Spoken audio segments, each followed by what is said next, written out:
Hello friends, welcome to our channel. दोस्तों, अगर आप एक LIC पॉलिसी होल्डर हैं तो ये वीडियो आपके लिए काफ़ी इंपॉर्टेंट है, क्योंकि दोस्तों LIC की तरफ से जो है फैट का जो सेल्फ डिक्लेरेशन फॉर्म है वो अपने कस्टमर्स को भेजा जा रहा है। सो अगर आपके पास एक पॉलिसी है तो देखिए आपके पास भी एक जो है रजिस्टर्ड ऐसे फॉर्म आया होगा इस तरह से, और इसमें जो है आपका जो फैटका का सेल्फ सर्टिफिकेशन फॉर्म है वो है, और आपकी जो पॉलिसी है वो इसके अंदर होगा, जिसको आपको भर के जो है 7 दिन के भीतर जो है अपने जो आपका ब्रांच है, सर्विस ब्रांच जहाँ पे आपने LIC ले रखा है वहाँ पे सबमिट करना है।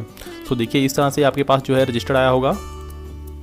इसमें पहले आपका जो LIC पॉलिसी है उसका एक सर्टिफिकेट होगा, एक डिटेल्स होगा कि आपने जो पॉलिसी ले रखी है उसकी डिटेल, उसमें कस्टमर ID, आपका पॉलिसी नंबर सब लिखा होगा। उसके बाद देखिए जो फॉर्म है वो अटैच होगा यहाँ पे, self certification form for individuals. ये फॉर्म भी आपको ये जो है फॉर्म भर के जो है अपना एक ID प्रूफ जो है आइडेंटिटी के साथ वहाँ पे जाके सबमिट करना है। सो दोस्तों, आज की इस वीडियो में मैं बताने वाला हूँ कि उस फैटका फॉर्म को आपको कैसे भरना है और क्या क्या चीज़ें उसमें आपको जो है पता होनी चाहिए। तो बेसिकली जान लेते हैं कि FATCA जो ये फैटका फॉर्म है ये होता क्या है। सो देखिए यहाँ पे जो है what is self certification form for LIC। तो यहाँ पे जो self certification form for individuals है वो जो इनकम टैक्स एक्ट है उसके सेक्शन 285BA के तहत जो है इसमें आपको अपना एक डिक्लेरेशन देना पड़ता है।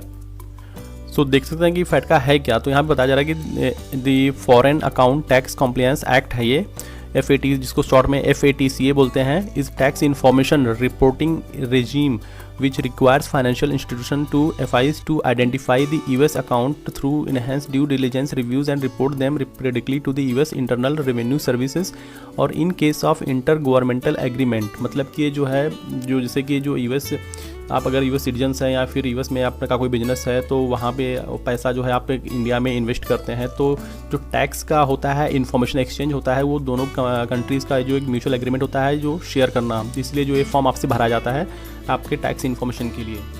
सो दोस्तों, LIC ने भी जो है अपने कस्टमर को फैटका फॉर्म जो है भेजना शुरू कर दिया है। तो आपको फैटका फॉर्म जो है फिल करके जो है अपने ब्रांच में सबमिट करना है।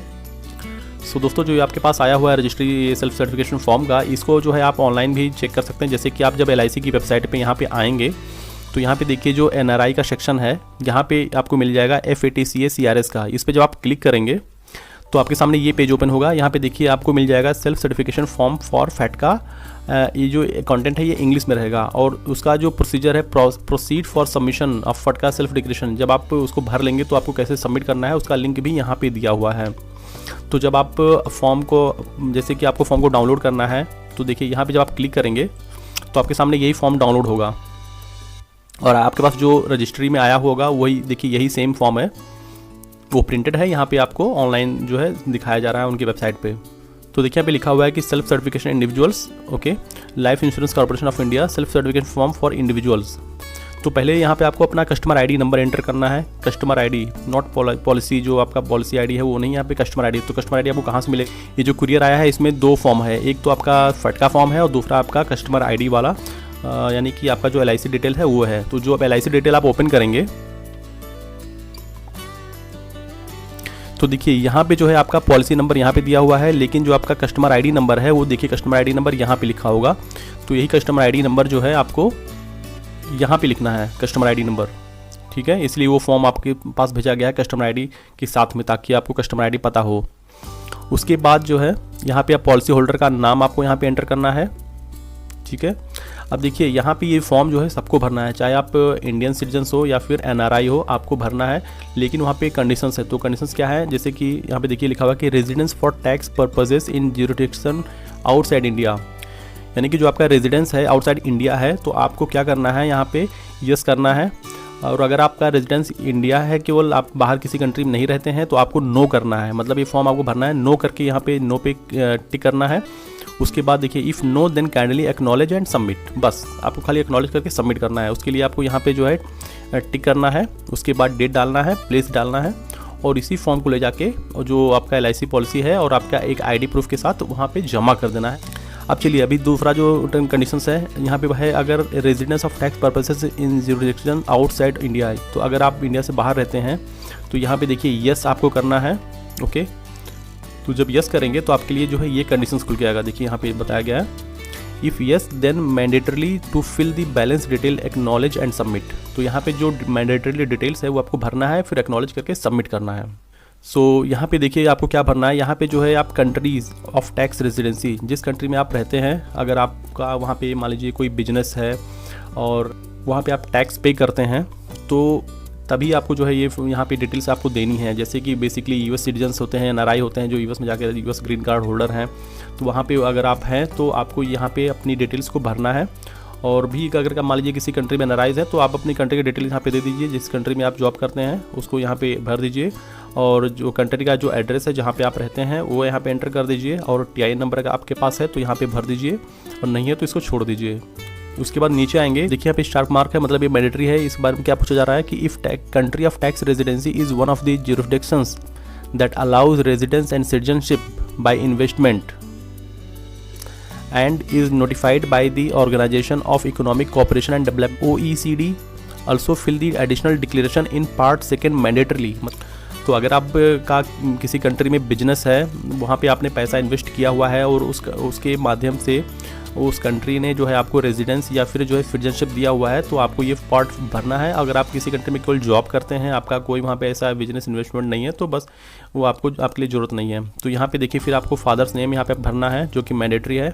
स्पाउस नेम ऑप्शनल है, अगर आपकी शादी हो गई है, आप मैरिड हैं, तो यहाँ पे अपनी वाइफ का नाम दे सकते हैं, नहीं तो छोड़ सकते हैं, कोई मैंडेटरी नहीं है। फिर जेंडर आपको लिखना है, मेल है कि फीमेल है, या आप यहाँ पे एंटर करिए। फिर पैन जो है ऑप्शनल है, only if father names and date of birth provided.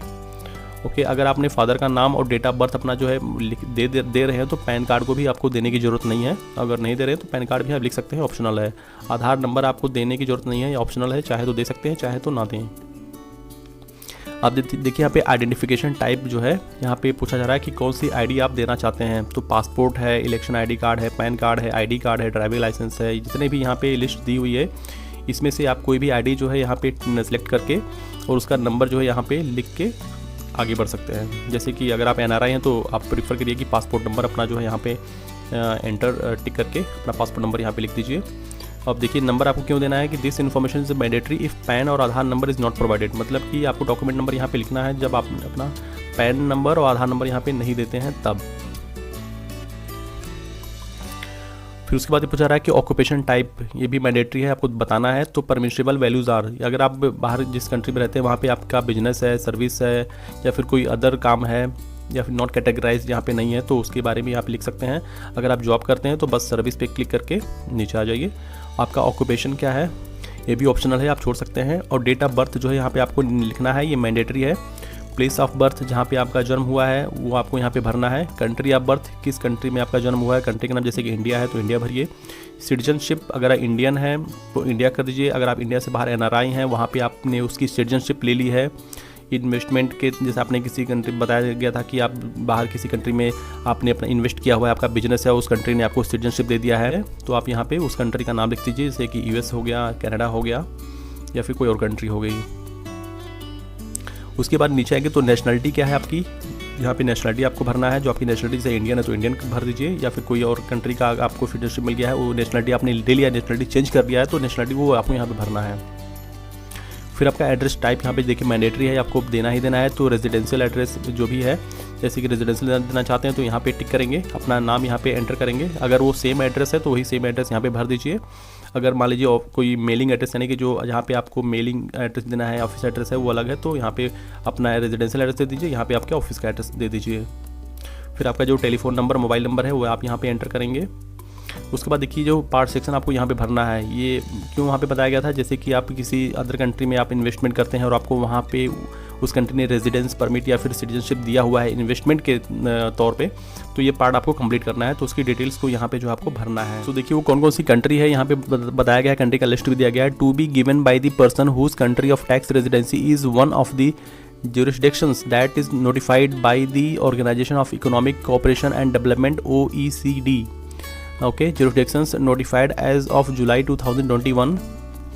उसमें कंट्री का नाम देखिए बताया गया है, जैसे कंट्री का नाम है Antigua and Barbuda, Bahamas, Bahrain, Barbados, Cyprus, Dominica. ये जितनी कंट्रीज़ की यहाँ पे लिस्ट दी हुई है, अगर इस कंट्रीज़ में आपने जो है आपको सिटीजनशिप या रेजिडेंस मिल गया है इन्वेस्टमेंट के तौर पे, तो उसकी डिटेल्स को आपको यहाँ पे भरना है। तो देखिए नेम ऑफ जुरिडिक्शंस आपको यहाँ पे एंटर करना है, और डिटेल ऑफ पॉलिसी होल्डर, आपका जो पॉलिसी होल्डर का नाम है वो आपको यहाँ पे भरना है।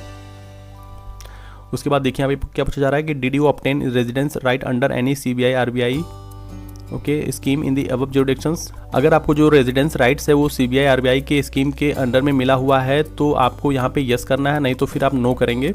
फिर उसके बाद बताया रहा है do you hold residence rights in any other jurisdictions that is other than jurisdictions provided in one first above, यानी कि यहाँ पे जो आपको यहाँ पे जो मिला हुआ है आपका रेजिडेंस या सिटीजनशिप मिला हुआ है इस कंट्री का, जब यहाँ पे नाम लिखेंगे इसके अलावा भी अगर आपको यहाँ पे कोई रेजिडेंस राइट्स है तो जो है यहाँ पे आप यस करेंगे, नहीं तो नो कर दीजिए। Have you spend more than 90 days in any other jurisdictions other than jurisdictions provided in one above during the previous year. मतलब कि ये जो पहली कंट्री आपने यहाँ पे लिखा था उसके अलावा अगर आप किसी और कंट्री में 90 डेज से ज़्यादा टाइम स्पेंड किए हुए हैं तो आपको यहाँ पे यस करना है, उसकी डिटेल को यहाँ पे आपको देना है। अगर नहीं है तो फिर नो करके आप आगे आएंगे। फिर देखिए यहाँ पे क्या पूछा जा रहा है have you filed personal income tax returns during the previous year in any other jurisdictions other than jurisdictions provided in one above yes और नो। तो मतलब जिस कंट्री में आपने अपना इन्वेस्टमेंट किया हुआ है पहला वाला जो पार्ट 2 का जैसे कि ये वाला था, उसके अलावा जो है अगर आपने किसी कंट्री में टैक्स फाइल किया हुआ है तो यहाँ पे उसकी डिटेल्स को आपको देना है, नहीं तो आपको बस नो कर देना है, उसके बाद नीचे आ जाना है। If you answer yes to any of the questions 3C 4C 5C above then kindly provide the following details of for such countries. यानी कि यहाँ पे जो जैसे कि अगर आपने यस कर दिया किसी और कंट्री का आपके पास रेजिडेंस राइट है, यस किया हुआ है, तो उस कंट्री का डिटेल जो है यहाँ पे आपको भरना है और जो भी टिन नंबर वगैरह है सब आपको यहाँ पे डिटेल देना है। उसी तरह से जो है 90 डेज किसी और कंट्री में आपने स्पेंड किया हुआ है या फिर किसी और कंट्री में इनकम टैक्स फाइल किया हुआ है तो उसकी डिटेल्स को यहाँ पे भरना है, वो यहाँ पे वही बताया गया है। तो चलिए आगे आते हैं। अब देखिए यहाँ पे डिक्लेरेशन एंड अंडरटेकिंग का पेज आ गया है। यहाँ पे इस पे आपको चेकबॉक्स पे क्लिक करना है। इसमें वही बताया जा रहा है कि जो इनकम टैक्स का एक्ट है 285BA उसके अंडर में जो ये आप डिक्लेरेशन दे रहे हैं उसमें जो भी इन्फॉर्मेशन हमने प्रोवाइड किया हुआ सब सही है। अगर कोई ऐसी चेंजेस होती है तो 2 से 30 दिन के भीतर जो है आप जो है इन्फॉर्म करेंगे। बेसिकली आपको सब कंडीशंस आपको पढ़ लेने हैं। उसके बाद यहाँ पे डेट जो है आपको एंटर करना, जिस डेट में जो है फॉर्म को साइन कर रहे हैं उस डेट यहाँ पे एंटर कर दीजिए। आपको सिग्नेचर यहाँ पे करना है, प्लेस जो आपका जगह है वो आप यहाँ पे कर दीजिए, फिर आपका नाम एंटर कर दीजिए। उसके बाद यहाँ पे जो है इंस्ट्रक्शंस दिए हुए हैं कि फॉर्म को कैसे फिल करना है उसके बारे में बताया गया है। तो मैंने आपको सारी डिटेल दे दिया, बस यहाँ पे वो डेट आपने एंटर कर दिया, सिग्नेचर कर दिया, प्लेस और नेम लिख के जो है बस ये फॉर्म आपका कंप्लीट हो गया। इसी तरह से जो है ये फॉर्म को आपको भरना है और LIC इंडिया का जहाँ पे आपका ब्रांच है, ऑफिस है, वहाँ पे जाके आपको सबमिट करना है। LIC वाला फॉर्म आया था उसके साथ और ये फॉर्म के साथ और एक अपनी ID के साथ। या तो आप अपने एजेंट को दे सकते हैं, आपका एजेंट जाके जमा कर देगा। अगर आप ऑनलाइन करना चाहते हैं तो जब आप इस वेबसाइट पे आएंगे तो यहाँ पे देखिए बताया गया है कि आपको फॉर्म को कैसे ऑनलाइन सबमिट करना है। अगर आप नहीं जा सकते हैं तो फॉर्म को कैसे सबमिट करना है उस पर मैं एक डिटेल वीडियो लेके आने वाला हूँ। उसमें आपको मैं स्टेप बाय स्टेप बताऊंगा कि ऑनलाइन फॉर्म को जो फैट का फॉर्म है उसको कैसे आपको सबमिट करना है। और देखिए इनकी वेबसाइट पे जब आप आएंगे तो यहाँ पे जो है आपको एक कॉन्टैक्ट नंबर दिया गया है, इस नंबर पर आप कॉल करके इनसे हेल्प ले सकते हैं। और इस पर देखिए व्हाट्सअप सर्विस भी दिया हुआ है। पॉलिसी में जो आपने नंबर दिया हुआ है उस नंबर पे जो है अगर इनका व्हाट्सअप नंबर सेव करेंगे तो वहाँ भी जो है आपको इन्फॉर्मेशन मिल जाएगी, वहाँ पे हेल्प आपको कर दिया जाएगा। और इस फॉर्म को कैसे ऑनलाइन सबमिट करना है इस पर मैं एक डिटेल वीडियो लेके आने वाला हूँ। इसलिए दोस्तों मैं रिक्वेस्ट करूँगा कि आप मेरे चैनल को सब्सक्राइब कर लीजिए और जो बेल आइकन है उस पर क्लिक करके नोटिफिकेशन को इनेबल कर दीजिए, जिससे मैं अपनी वीडियो को अपलोड करूँ तो उसकी नोटिफिकेशन आपको मिलती रहे।